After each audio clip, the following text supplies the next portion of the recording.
Alright, welcome back to my YouTube channel. I'm Andy's Vlog. Ito mga kaibigan, pag-usapan mo natin itong napakainit na usapin, mainit na kumalat-kinalat na video ho ni dating Pangulo Digong Duterte dito po sa usapin nang sabi niya ay ginigipit siya ng kasalukuyang pamahalaan natin sa pamumuno ng ating Presidente Bongbong Marcos at halos magmakaawa na ho at nakikiusap sa taong bayan na kung pwede ho ay ipakita na ang galit. Abay matindi ito mga kaibigan.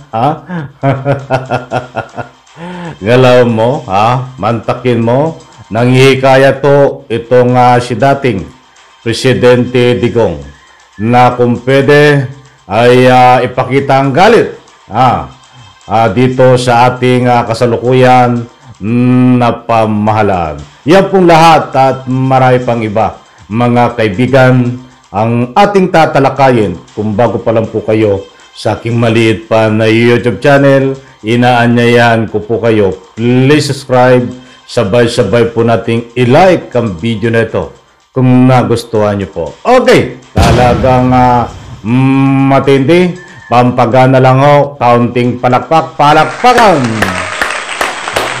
Talagang shout out po sa lahat at diretso na po tayo at hindi ko na ho ipapakita ang video na kumalat mga kaibigan sapagkat mayroon pong hindi kaya-aya. At syempre ito ay mismo mga vlogger ho ng DDS vlogger ang nagpakalat ho.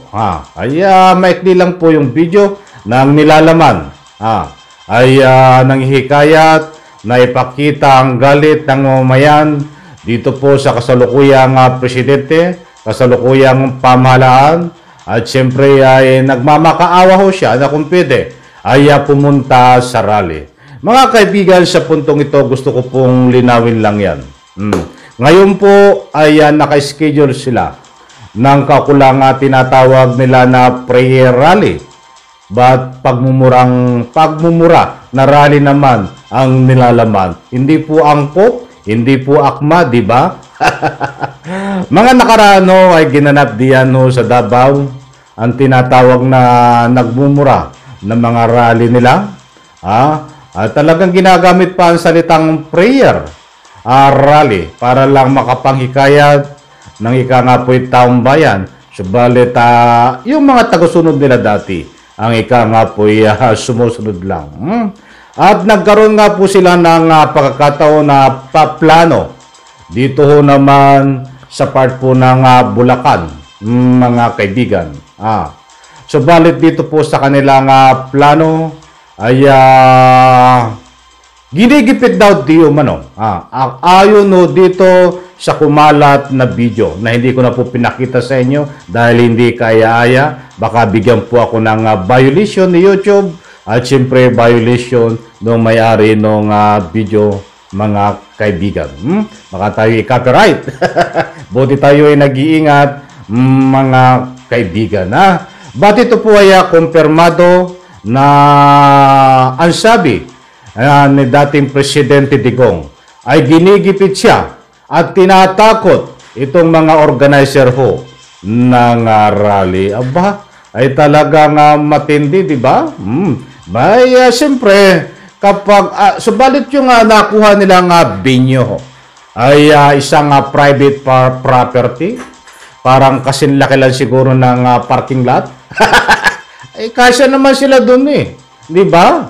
Sa parking lot na parang area po ng parking lot dahil hindi naman ganon kadami ang ika nga po umaattend sa rally. So kasya na doon sa private property na ika nga po kasinlaki ng yung ilang sasakyan lang po. Kaya tinatawag natin private parking lot. Huwag po kayong maniwala sa mga focus ng camera na kapag sila ho ay nagrarally Kahit ilan libo lang ho ang umaattend sa rally, sa pamamagitan ng focus ng camera ay dumadami ho ang mga pasedyo. Huwag po kayong maniwala doon. Nagiging 50,000, 40,000, kahit ilan libo lang ho. Approximately 3,000, gagawing 10,000, 30,000. Nako po, yan po ang matindi. But anyway, hindi po yan ang ating pinaka-highlight. Ito ang bigyan po natin ng highlight. Ang pananakot daw di umano ng pamahalaan sa organizer. At sabi nga na dating Presidente Digong ay ginigipit sila kasi sila ang may pasimuno din di ba? Ng mga rally na yan. At tumawag di umano ang Malacanang. Abay, matindi talaga ito. Mismong Malacanang pa ang tumawag yan po sa organizer. Dahil ginigipit. Yan ang galing magpaganon-ganon. Magpasikot-sikot ng kalukuhan, kahambugan. Mag-aaksaya po ba naman ang oras ang Malacanang dyan na direct ang tatawag upang takutin? Kasi sinasabi nila ginigipit, tinatakot. Mga kaibigan? Diyos ko po, Rodi, mahabagin. Yan pong pinag-uusapan na rally na yan ay hindi ko po alam kung matutuloy ngayon dahil ngayon po ang nga po schedule niyan. Araw ng linggo. Kaya dito po sa kumakalat na video ay galit na galit itong dating Presidente Digong. Bawal daw po yun sa right.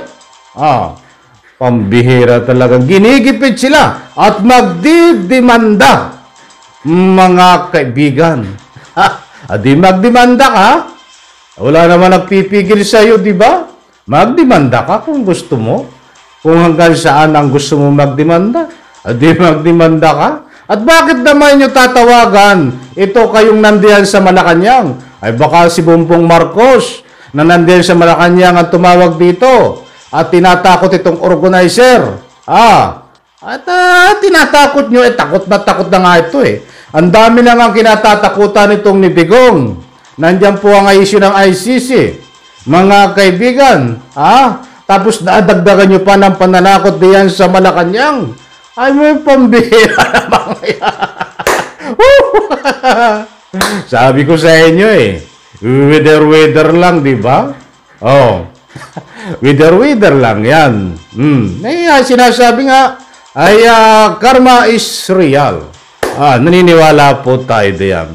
But sa puntong ito, kaya't nagkaroon po itong dating Presidente Digong na nangihikayat po ng taong bayan na kung pwede pumunta diyan sa rally at ipakita ang galit. Ay, alam nga namang ipakita ang galit sa inyo dito sa mga nagrarally o ipakita ang galit dito sa dating Presidente Digong? Siyempre, ang pinatutungkulan niya, ipakita ang galit sa ating Republika ng Pilipinas sa panunungkulan ng kasalukuyang Presidente na si Bongbong Marcos. Ganyan po katindi. Halos magmakaawa o nagmamakaawa na doon po sa ruling ng video na hindi ko pinakita sa inyo. Alam nyo na ang dahilan kung bakit hindi ko pinakita. I'm very sure. But yan po ay nagbabase tayo doon sa gulong ng video. Mga kaibigan, hinihikayat nitong dating Presidente Digong na kung pwede lang, ikaw, ako, lahat tayo, taong bayan. Kung pwede, ipakita natin ang galit. Nagmamakaawa siya na pumunta diyan sa rally, makisimpatiya.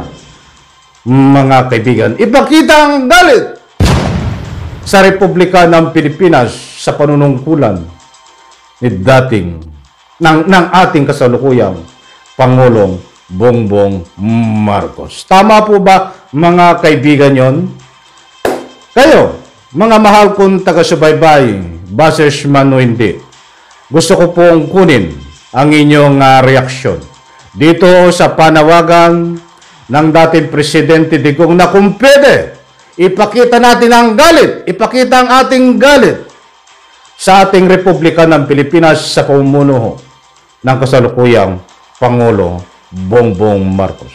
Kung naniniwala ho kayo dito sa panawagan na dating Presidente Digong, bukas po ang comment section. May kalayaan ho kayo para mag-iwan ng inumang inyong mga komento. Yan po mga kaibigan. Ang ika nga po ay matindi di umano na panggigipit ng administrasyon na Bongbong Marcos dito ho kay Digong. At siyempre, dito sa gaganapin na rally, ika nga po ay nagkakaroon ng pananakot sa mga organizer. Pambira. Diyan pa lang sa ika nga po ay usaping rally, nagtago na ang inyong dalawang itlog. Duterte, Digong. Diyan pa lang sa usaping na rally, ay nagtago na at daman-dama mo na ay ika nga po ay panggigipit ng gobyerno. Halos magmakaawa ka na o nagmamakaawa ka na humihingi ng simpatiya sa taong bayan. Ang tanong, hindi mo ba naalala dating Presidente Digong sa mga kinasuhan mo ng personal, ginipit mo ng personal, mga binawian ng buhay, di umano ay biktima ng tukhang. Yung iba ay tanim, pero hindi po lahat. Di umano, iyan po ang lumalabas sa mga investigasyon. May mga nakulong na politiko, mayroong binawian ng buhay na biktima ng panggigipit din. Subalit bandang huli, yung iba ho ay napawalan sala, nakalabas ng kulungan at nakapagpiyansa dahil sa lumalabas sa mga ebidensya ay isang hindi ika nga po'y legit gawa-gawa lamang. Yan ba hindi isang uri ng panggigipit mo noong panahon na ikaw ay nanunungkulan? Ako'y nagtatanong lang po. Mga kaibigan, yan ba ay isang uri ng panggigipit o hindi uri ng panggigipit mo? Kaya ang masasabi ko lang bago tayo magtapos, kung ano ang ginawa mo sa iyong kapwa, hindi man bumalik ngayon. Kung ano ang ginawa na hindi ka nais-nais sa iyong kapwa, hindi man ikaw singilin ngayong oras, mayroon pang pagkakataon, hindi isang araw. Bukas isang araw, sa another araw pa, ay baka bumalik sa iyo yan at singilin ka. Ganyan po kalupit ang ating mahal na Panginoon Diyos maningil. Alam ko nakuha nyo ang gusto kong ipunto, mga mahal kong taga-subaybay. Muli po diyan sa comment section. Inaanyayahan ko po kayo. Huwag po kayong matakot, may kalayaan po kayo mag-iwan ng inyong public opinion.